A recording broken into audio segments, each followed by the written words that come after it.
All right, good morning, everybody. I'm Jay Krishnaswamy, and I want to welcome you today on behalf of the Advisory Board to our first general membership meeting of the AAGS for 2021. To our longstanding members, thank you for your continued engagement over the last several years as the organization has defined and developed itself.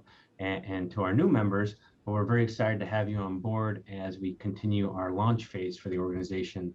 And so we really appreciate you all coming today.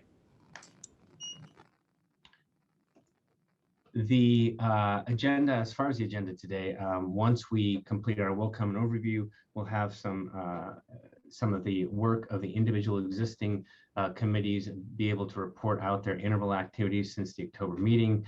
We'll make a few critical announcements, and then we'll review our timeline going forward. I want to start off by reintroducing the members of the original advisory board, Dr. Ray Price, Dr. Dermot Tefera, myself, Dr. Mamta Swarup, and Dr. Ziad Sifri, and introduce our newest additions who were the former leaders of the Rules and Regulations Task Force, whose efforts were critical to creation of the final Constitution, Dr. Marianne Hopkins, Dr. Chris Dodgen, and Dr. Nia Zalamia. Dr. Kathy Madani is the secretary of the group who's really kept us oriented and organized. And Dr. Miriam Saeed serves as the designer for the current website. Since we last met in October, a new logo has been designed to help brand the organization and to capture both the academic nature of the organization and the idea that is uniquely surgical. So this is our new logo that we'll be kind of organizing around. As a reminder, our organization is really built around the definition of academic global surgery as the application of research, education, and evidence-based advocacy towards clinical surgical care in regions of health inequities. The primary goal of AGS is really infrastructure development with delivery of high-quality surgical care to all, whether that's in high, middle, or low-income countries, or urban or rural locations. Therein, as an organization, our vision is a world where safe, effective, timely, and affordable surgical healthcare is accessible to everyone. We aim therein to organize and establish academic approaches in global surgery in order to reduce surgical healthcare inequity across the globe. We hope to achieve this by really engaging and unifying stakeholders in academic global surgery in order to cultivate and refine the teaching and administration of global surgery programs through partnerships and innovation with similar organizations globally, to support global surgery programs in developing equitable bidirectional collaborations, and to assist in the development of the next generation of compassionate, capable academic global surgery leaders in education, clinical care, research, policy, and advocacy. With that, I'm going to turn the presentation over to Chris Dodgen to kind of review our organizational structure and to continue our overview of the organization as it currently stands. Thank you. Thank you very much, Jay. Since our new members joining us today, we'll briefly review kind of the organizational structure of the AAGS over the next few slides. The general leadership of the organization consists of officers, a president, president-elect, treasurer, and recorder. Initially, for consistency in the beginning of the organization, they'll have a 2-year term as president, but then it will rotate annually. There's an executive committee, including all the officers and 3 past presidents. And then the main governing body of the organization is the Leadership Council that consists of the officers and all committee chairs and vice chairs. Currently, there are 9 committees responsible for accomplishing the work product of the AAGS: education, research, diversity, inclusion, and membership, affiliate committee, ethics, accreditation, information, education, technology, program managers. These committees were launched at our last general membership meeting in October in conjunction with the American College of Surgeon Clinical Congress. Since that time, they've been hard at work establishing and accomplishing the goals of the organization, and they'll give you a brief update shortly. After our meeting in the Clinical Congress in 2019, we received very helpful feedback that shaped the further structure of the organization and the function of AAGS. Since at its heart, this organization was formed to assist, cultivating, and support academic global surgery programs that focus on developing and educating the next generation of global surgery leaders, we created an institutional representative position to give each program a voice in the organization. We wanted to create a structure that ensured equal representation from both large and small programs, high-income countries, and low and middle-income country programs. The institutional representatives are 2 delegates from each participating program in AAGS, selected by their institution to represent the program in the AAGS. Occasionally, this will be the Global Surgery Program Director or Associate Global Surgery Program Director. If there are 2 or less members from an institution, they will be the de facto representatives for that institution. These institutional reps will come together to form the Institutional Representative Council, as depicted here. This body is charged with serving as a guiding group to identify and prioritize tasks of the association to support global surgery program development and collaboration. They may give feedback regarding standard practices, consensus statements, guidelines, or curricula. Ultimately, it's the members of the organization that populate both the Institutional Representative Council as well as the committees that they perform the work of the organization. And the general organizational structure and relationships are depicted here. Each of the committees, as I mentioned, and the Representative Council also contribute a chair and vice chair to the Leadership Council, which along with the executive officer, the president, vice president, recorder, and treasurer help run and conduct and decide the major decisions for the AAGS. And with that, over the next few slides, we'll review some more of information about membership in the AAGS as presented by Dr. Mamta Swaroop. For those of you who haven't joined, if you could please go to www.academicglobalsurgery.org. There is a specific tab for members, and you can just click on that tab and we have a membership form. So please do join, and it is currently free to join the organization.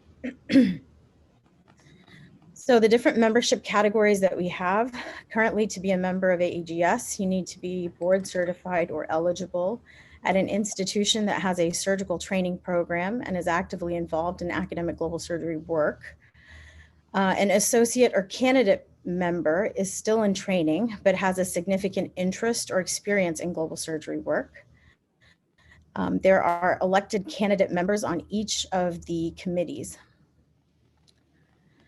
Affiliate members, that is the final category that we have in our membership.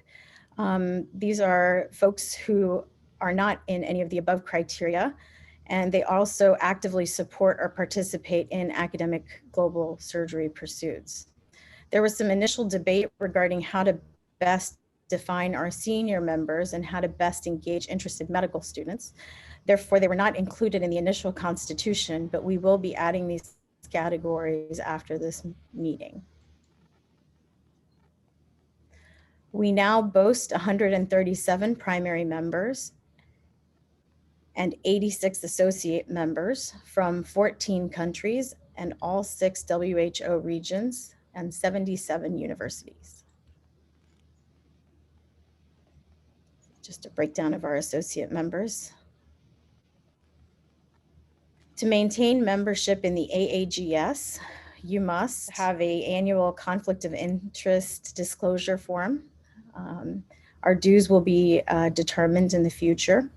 We did not initially start collecting dues. We didn't think it would be appropriate, given that we're just getting started with the work of the organization. But in order for us to continue to grow and become self-sustaining, a dues structure is being developed by the membership committee with a particular eye towards global membership and a diverse representation. So please stay tuned.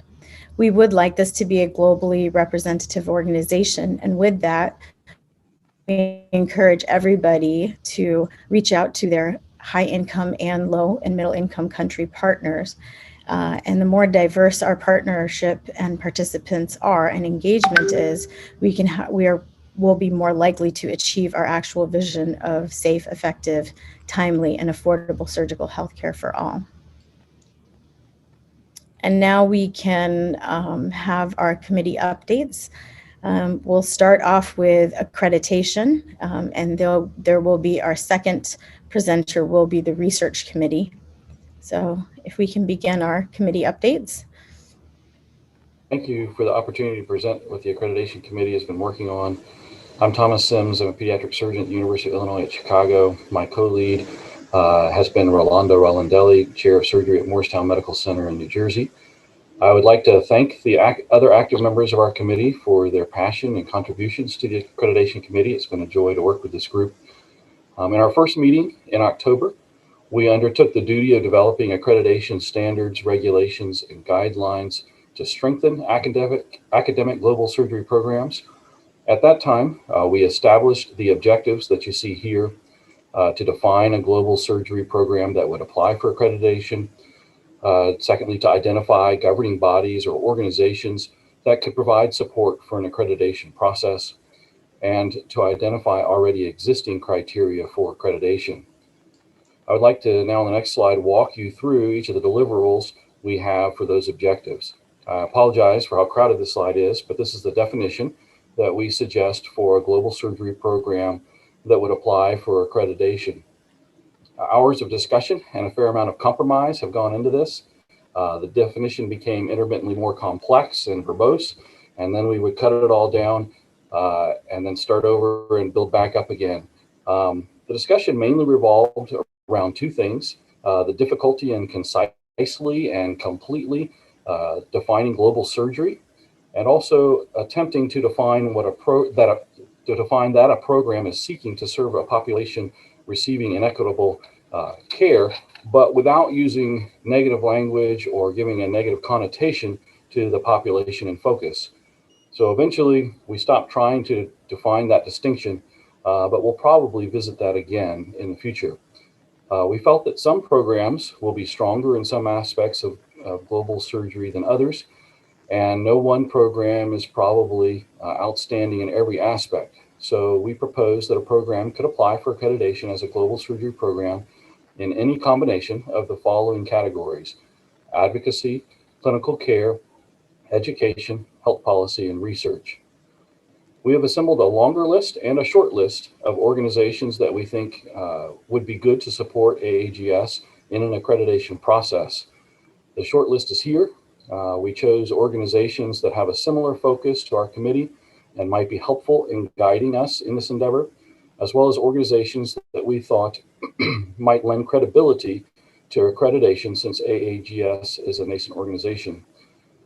To that end, since this list was written, we have added the Association of Program Directors in Surgery.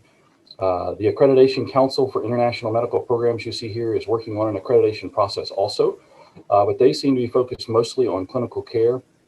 And since the ACIMP is a relatively new organization as well, we have also suggested the ACGME be on the short list because we think that they may be helpful in providing advice, and aspirationally, global surgery may one day become a distinct focus in surgery, like OBGYN or urology or acute care surgery or so on.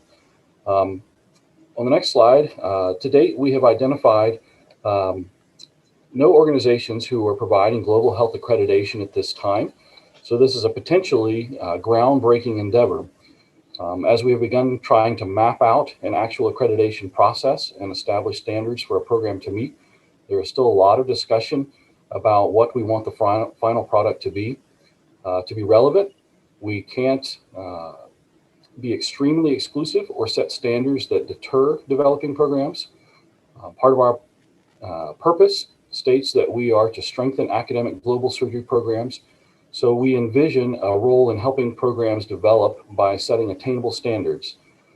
But to provide value to approved programs, we can't just accept or approve every applicant.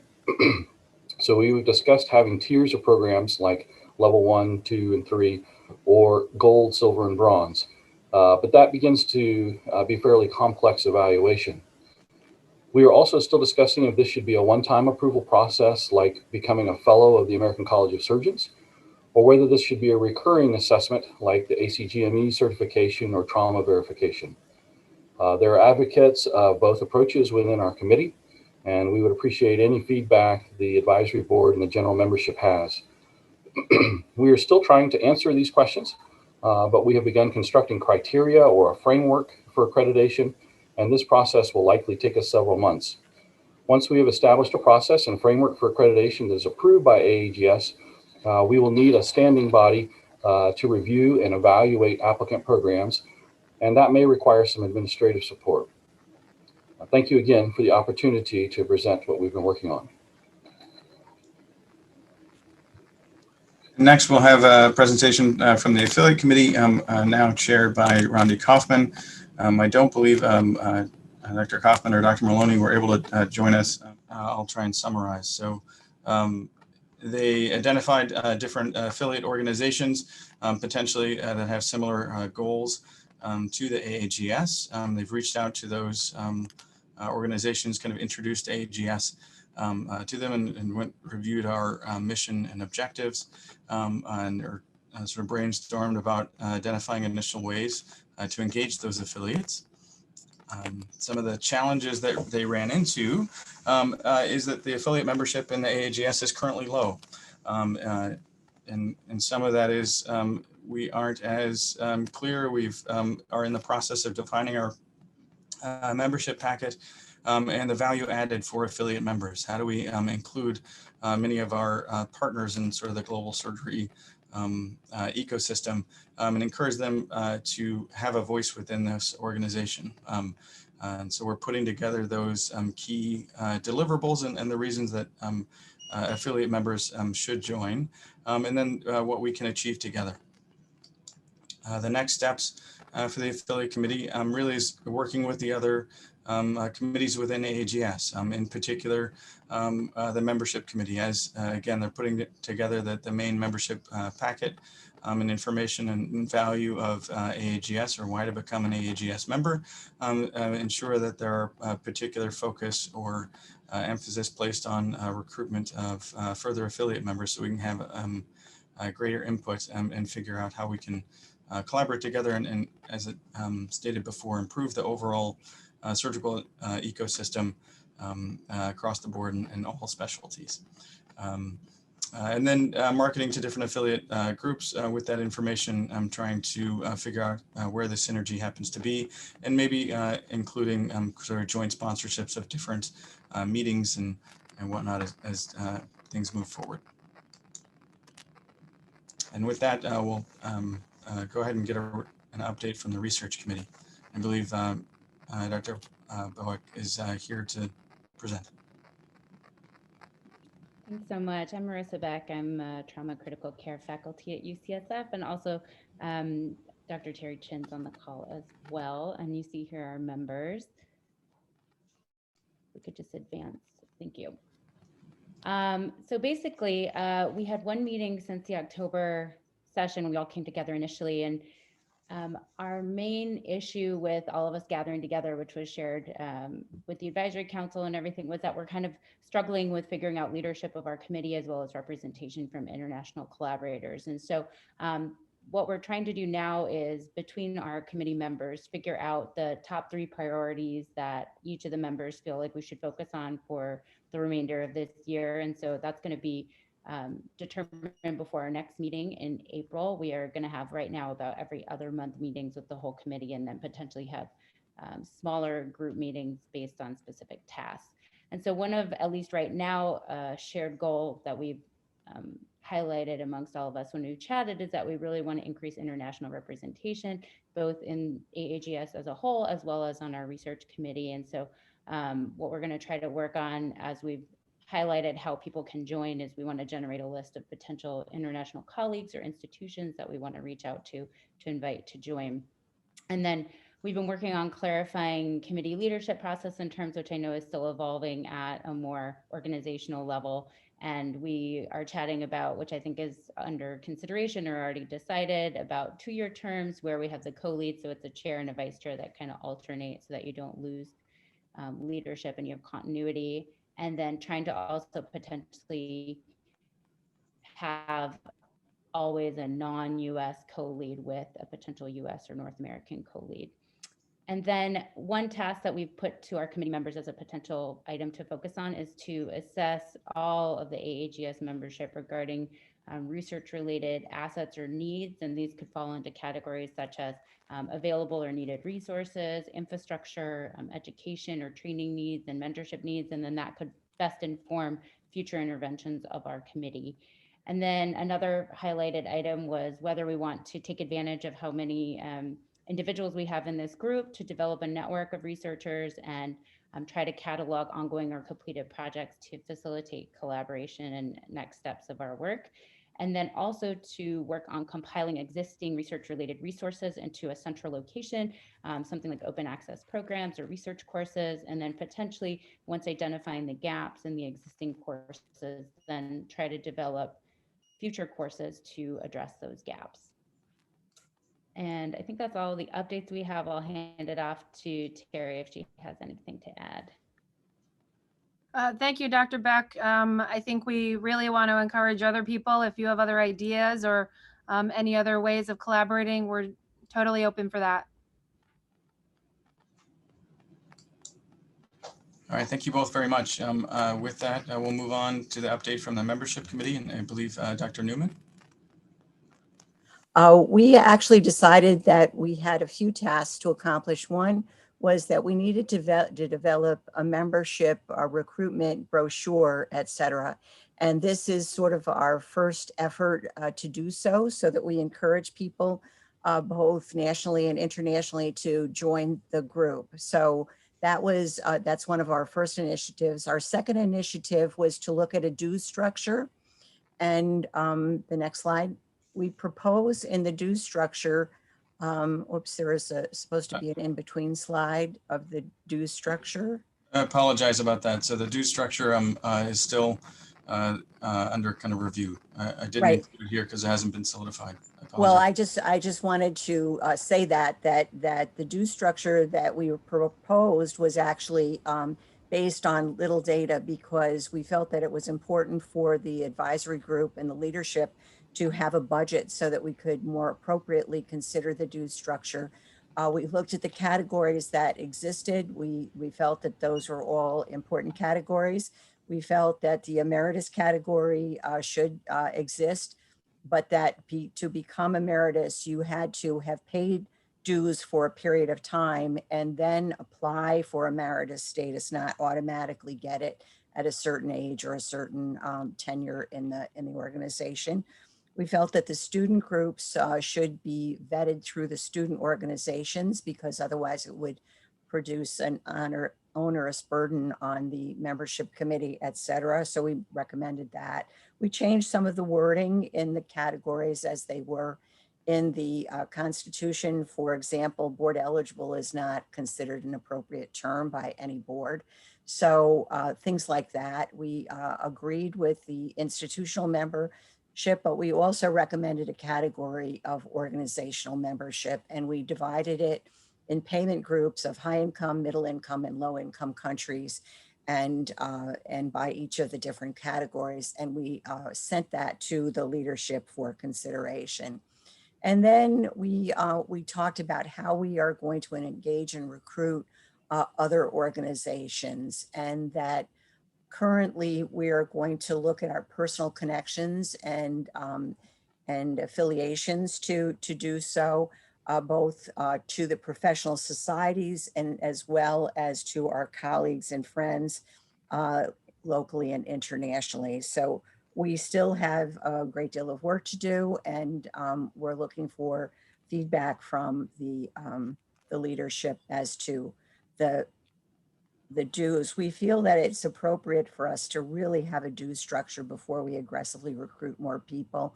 Otherwise, once people get used to something free, it's very hard to make them pay. So those are our thoughts. Thank you very much. And with that, we'll move on to the Education Committee, and I believe Dr. Long will be presenting.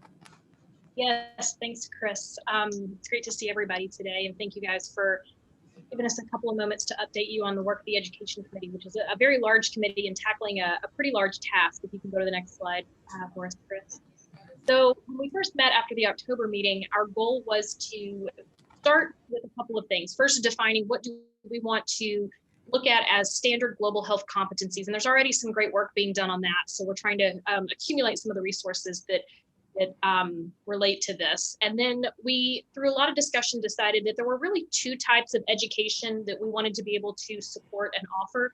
The first being sort of an introductory global health curriculum that we felt like everyone involved in surgery could benefit from. So global burden of disease, surgical ethics, surgical ecosystem, things that everyone really should know. And then we wanted to move on to creating a more advanced global surgery curriculum for residents and students and even faculty who are going to be going on to an on-site location, actually participating in hands-on global surgery. So that was devised as more of a ticket to ride, you know, right before your experience, including your experience, and then a debrief once you're home. And so that's what we've really been working on over the last couple of months. And there's already a lot of great work that has been done for all of these things. So our first task sort of devolved into trying to accumulate everything that many of you have in your programs and have been working on. So if you have materials that you're willing to share with us as the Education Committee, we would be more than happy to look at those, to put those together in what we're hoping to present as an AAGS endorsed education curriculum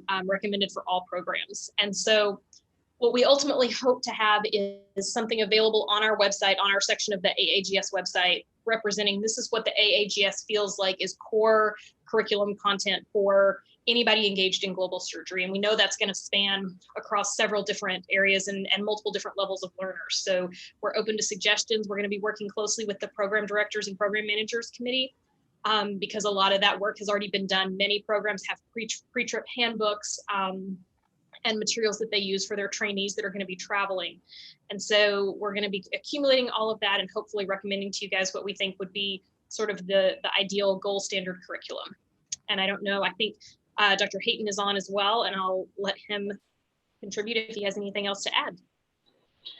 We've been concentrating on making sure that we are meeting the needs of the other committees like the Program Director Committee or Accreditation Committee to help them to further their work as well. So we started collaborating with other committees to make that happen. Wonderful, thank you very much. And with that, we'll move on to the Ethics Committee and their update. Hi, everybody. It's Dr. Nia Zalmea from University of Tennessee. My co-lead is Tamara Worlton from Uniformed Services in Bethesda. We have a great group of folks on our team, and we're so grateful to everyone.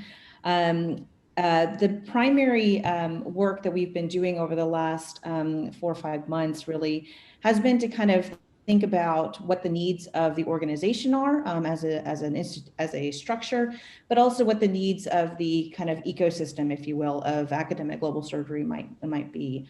And so the first thing that we have created was a one-page code of conduct that really is focused on integrity, personal integrity, professional integrity, and research integrity. Just a kind of set of expectations that's both for internal use as well as external use. Mainly to speak to what we have, what people should expect of us and what we expect of ourselves. And as you can see, they're fairly broad. There are some very detailed references in there from which we drew the language and is required our entire committee to put together. And so we're super grateful for that. Now that that is complete, and we'll of course await any movement forward from their advisory board. The second piece is the one that's going to take up quite a bit more time, much like the accreditation committee. The second piece is focused on ethical framework, and this might be called something different in an NGO or policies and procedures, et cetera, in a different type of organization.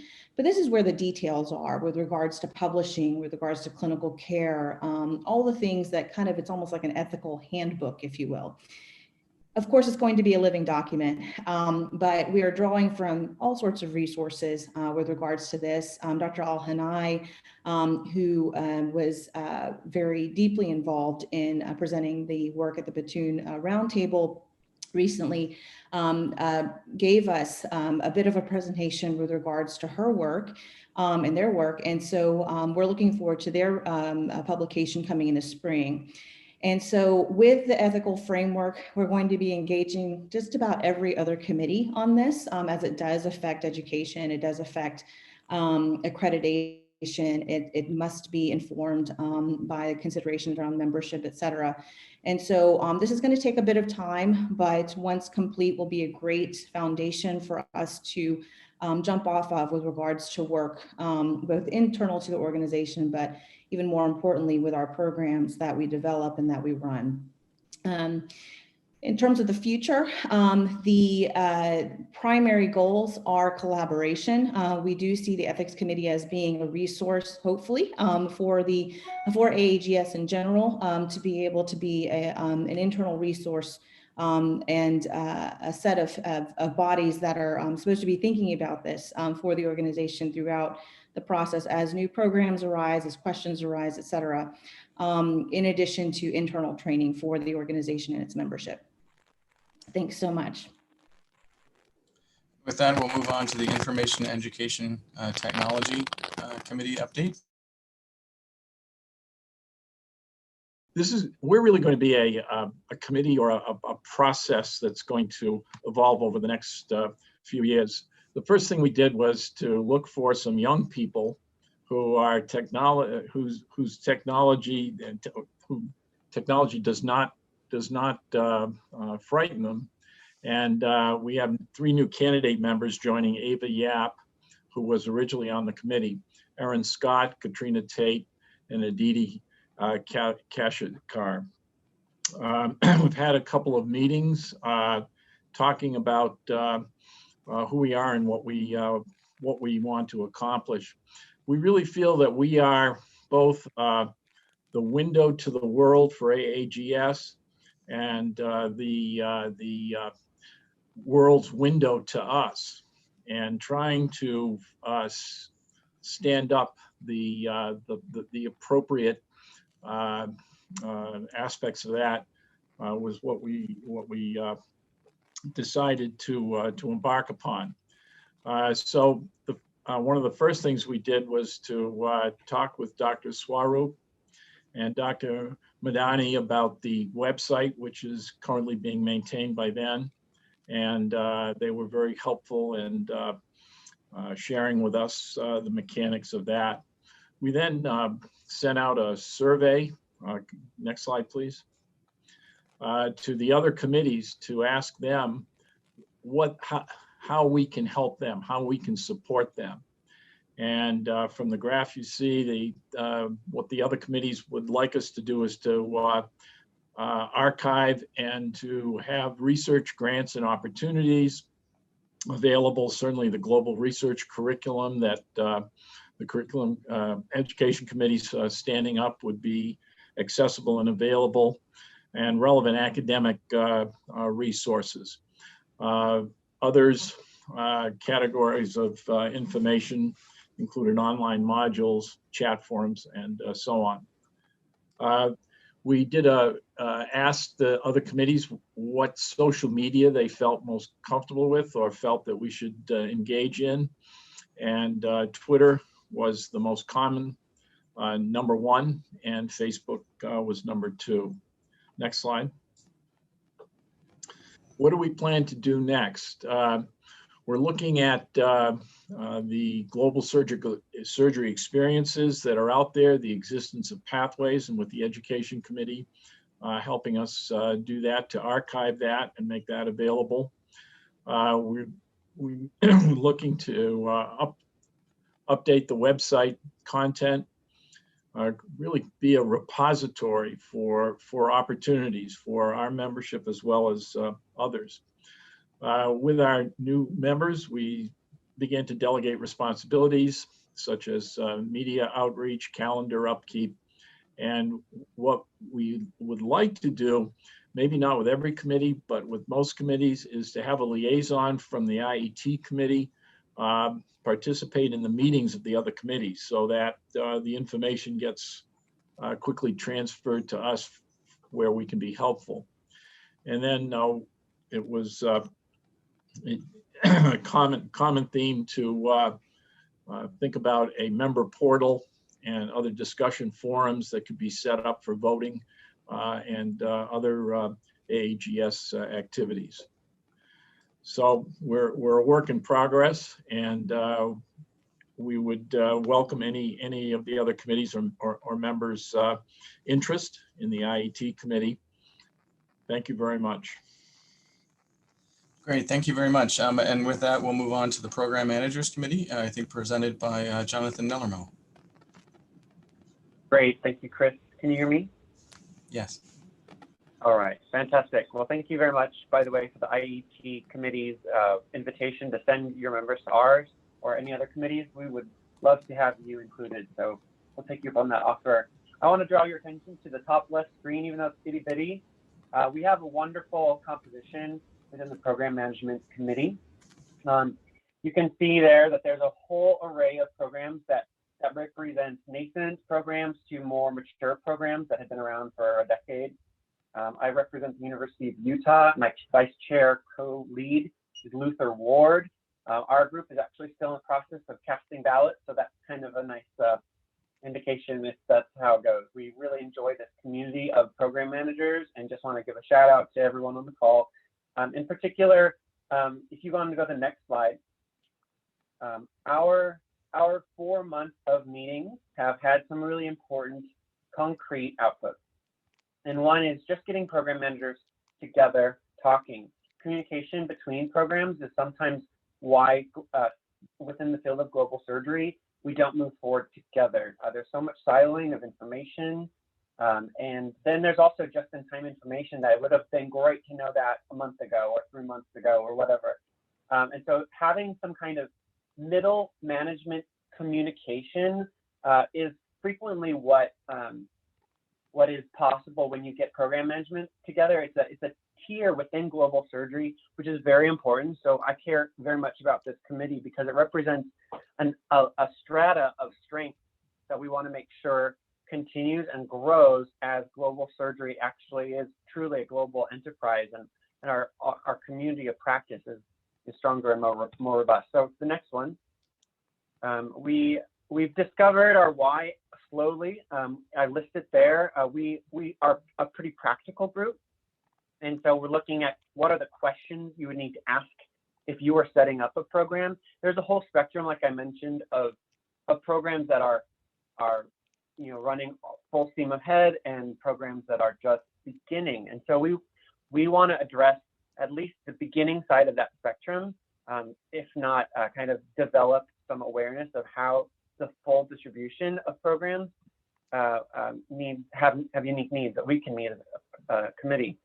So yeah, I think the most important thing on number 2 for me is the community of practice sharing strengths. It was said at the beginning of this presentation. I think, Chris, you might have said that, or it might have been from the accreditation committee, that there's no program that has all the strengths of a global surgery program. And that's wonderful. And we like to represent that there's a symbiosis, I think it was said at the CUGH satellite session today, mutualism, where we are looking towards each other's programs with a view towards identifying strengths that we might need and want to glom onto and learn from. So our group intends to create a community of practice that is constantly sharing strengths. So please send your program managers to us. We want to learn what you're doing very well at, and we want to promote high thresholds of quality within academic global surgery programs. Now, next one, Chris. So in terms of concrete, practical things, developing a program manager's toolkit is something we're working on using found materials, trying not to reinvent the wheel. It puts us really in touch with a lot of the activities that other committees are doing, particularly the Education Committee. Kristen, thanks for the invitation to double up and join your committee most recently. That type of sharing is, I think, going to be very common with our group.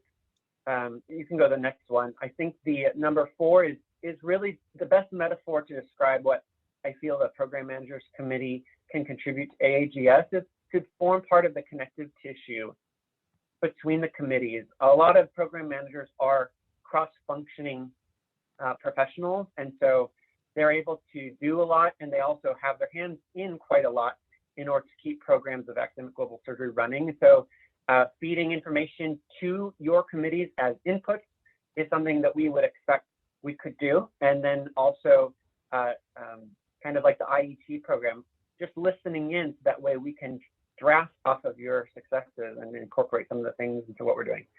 Last point, in the initial slide where you had all my my wonderful members of the committee, there's a slice of the pie graph, which is actually half almost of the size of our 15 allotted members on our committee. And we are actively recruiting members within the global surgery community because we want to deepen the field of play.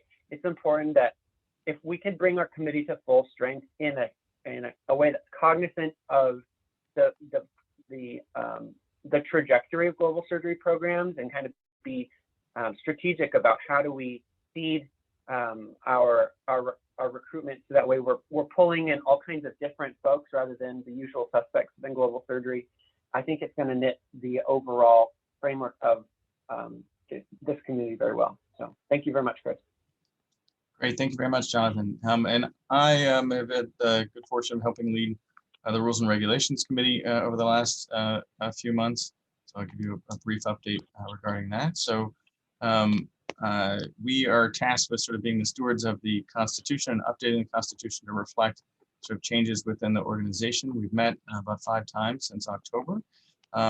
During those discussions, we identified some additional needs, early needs of the organization, developing an advocacy committee that can partner with groups at the WHO level, advocating for global surgery, increased funding and resources, to also be a committee that would serve as a resource for members who are doing local advocacy or need advice or assistance in championing their own local causes or their own programmatic causes.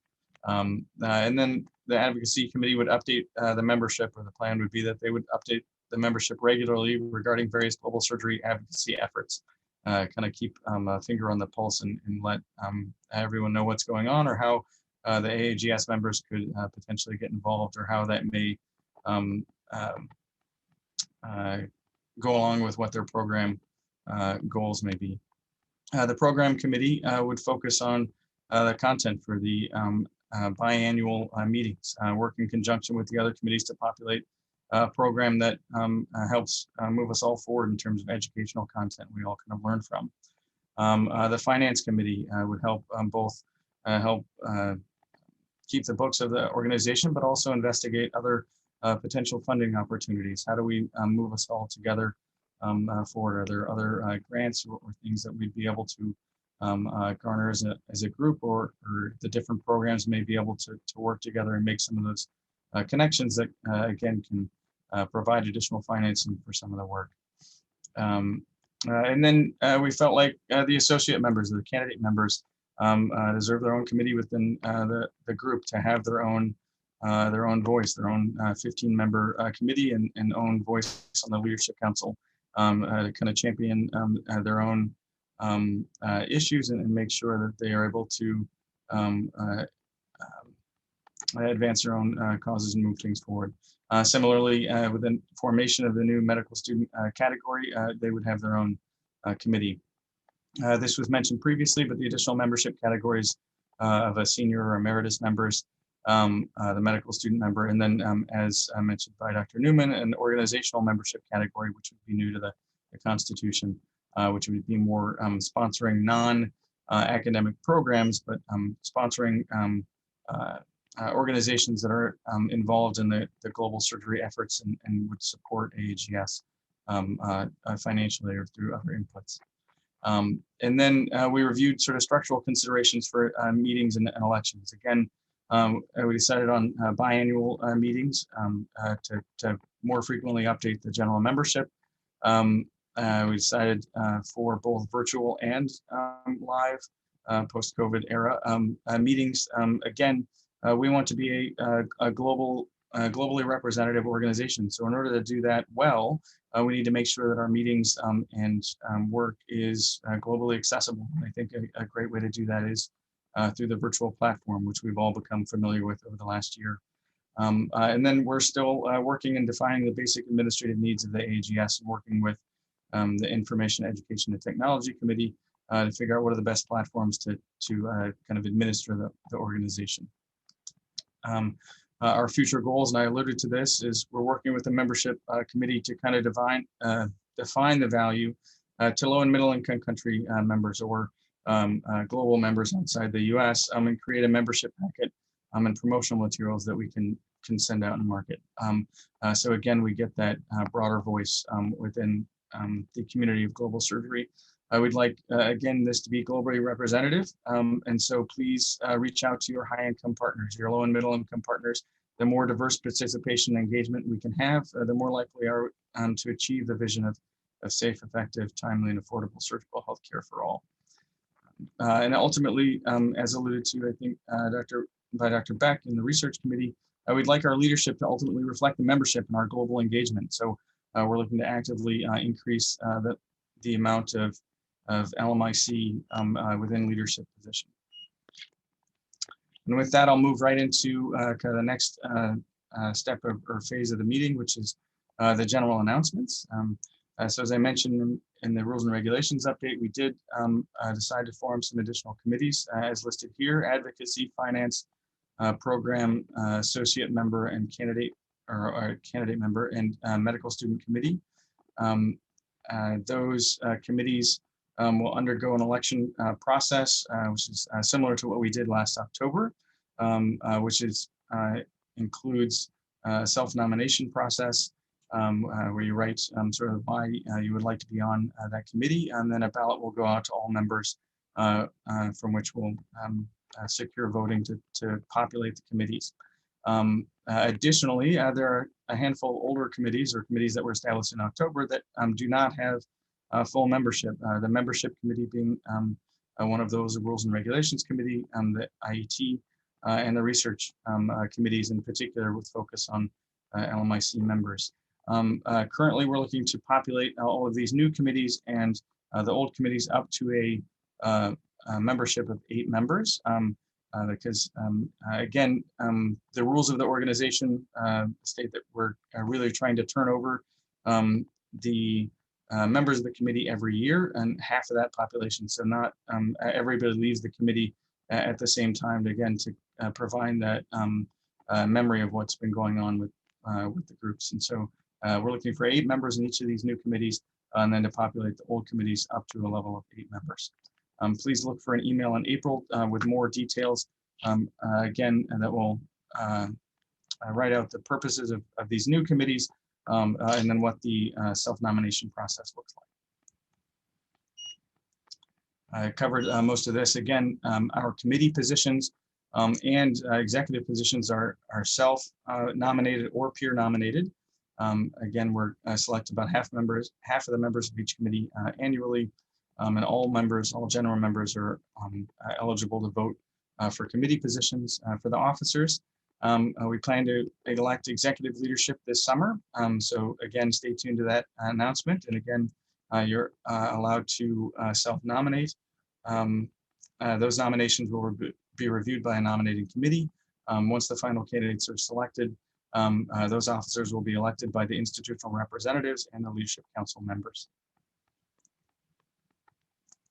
Again, to reiterate the institutional representative selection, we're looking for 2 representatives from each institution or program. It's a self-nomination process.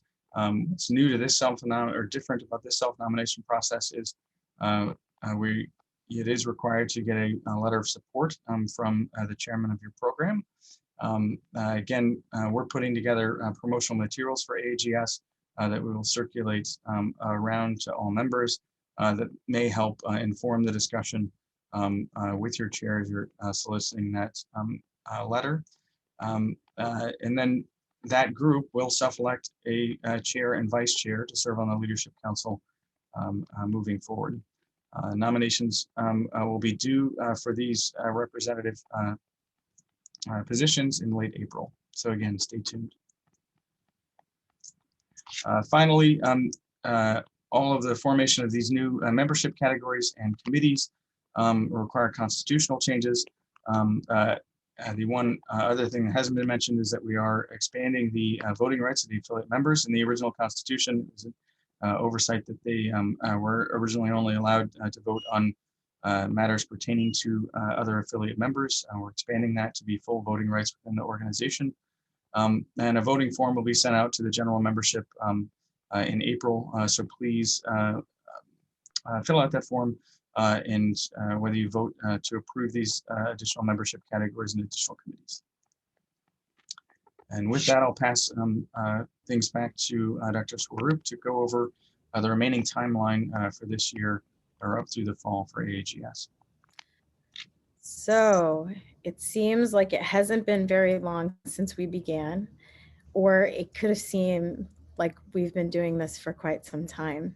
But this all began in 2017 when we had a meeting with ACS and OGB talking about how we should have an organization that deals with academic global surgery.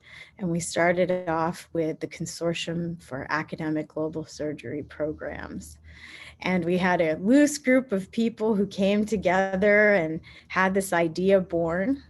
And that led us to 2018, where we created the advisory board and the rules and regulation committee. And we initially drafted the constitution. And that's where we had these lovely individuals then come into our lives and make this beautiful constitution. And it was wonderful. And then in 2019, we had our new name and we had the ongoing creation of our constitution and drafting of our structure. And then in September of 2020, we started having committee nominations and we ratified our constitution. And we activated those committees in October of 2020. After that activation of our committees, we have now had leadership picked out for our committees, which is so amazing. We've elected our chairs and our vice chairs. And we had our first leadership meeting or our committee leaders meeting in February of 2021. And now we've had our second general membership meeting. And it's just March of 2021, which I can't believe it's already March of this year. So what's to come? So this spring, we're going to be adding a few additional committees. And Chris and I were debating on saying new and old committees last night or new and newer committees, because the other committees aren't really that old. They're still new. Now we just have newer committees to add on. And we're going to populate the standing committees or the new committees, not the newer committees. And we're going to, we already have our committee chairs and our vice chairs selected. And as Chris told you about, we'll have our institutional reps selected. And later on in the summer, we'll have our executive leadership nominations occur. And we'll select the executive leadership candidates. And then we'll have our elections. And then in September, we'll have another leadership council meeting. We truly, truly appreciate everybody coming on this journey with us and appreciate the dedication of each and every one of you to the common purpose of improving the access and delivery of surgical healthcare. We are so excited about the potential represented by the nascent organization that we represent here. And we hope all of the aspirations and dreams and goals that we've all chosen and decided to put into AAGS come true. Thank you for joining the meeting, and thank you for being here with us. We look forward to seeing you at the next meeting. Bye-bye.